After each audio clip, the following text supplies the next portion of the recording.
So modal equations, simple second order differential equations, easy to solve. And in fact, they're really easy to solve because we've already done so. We've solved a whole bunch of equations that look like this. Okay? Back in chapter 3, we went through the whole process of solving equations for specific forcing functions, didn't we? Okay? So if this was a constant force, you could go through, you find the particular integral and the complementary function, you go through and solve it, you end up with an equation of motion, an equation for x of t, okay, that met a certain format. And that was this equation, which is a second order differential equation. Like I said, if you've got a constant force, we went through, the general solution came out to be this, okay, where A1 and A2 were determined by initial conditions, and you have this particular integral bit on the end, F0 upon K. And obviously if you go through solving for initial rest conditions, you got an exact solution, which was in this form. Okay? So for this equation, this was the solution to it, when F0 was, when the forcing function was a constant. Okay, and we went through the same process if you had a ramp function or a polynomial, for a decay exponential, for a sinusoid, and so on. And so what you do, we know the solution to this equation, okay, that's this, and we want to find the solution to the previous equation, this one here, that one. And what you do is you basically take your two equations of motion and match them up. So this is our modal equation. This is the equations we've solved for. And you can see quite clearly that m in this case is 1.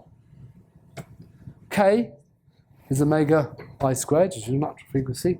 And whatever you had here matches up with whatever you've got there. Okay, so if this was originally a sinusoid, and obviously you converted it to P to be the modal force, then obviously you can compare that up with F. You match them up. M is 1. Okay, K is omega I squared. F of t is pi of t. Okay. And it's also worth noting that whenever you've got a natural frequency appearing in your solution, that's basically the natural frequency of the system as well. So like I said, if you've got a constant forcing function, okay, pi of t would be a constant, okay, assuming solutions found above, so, and we'll call that p0. So the solution for qi would look like this. So if you remember with x of t, we had f0 upon k, and then 1 minus cosine omega naught square t. Well, here we've got the same thing, but obviously we've replaced f0 with p0. Okay, we've replaced k with omega I squared, and we've got 1 minus cosine omega I t. This is, of course, assuming you're solving for initial rest conditions, and that you're looking for the complete solution, not the steady state solution.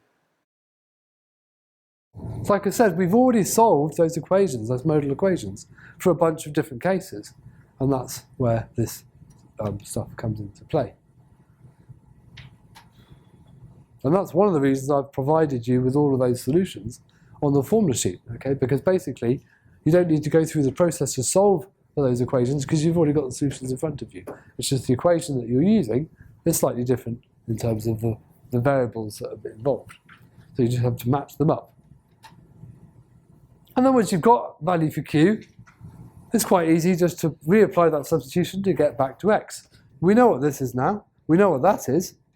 So you get your x value back.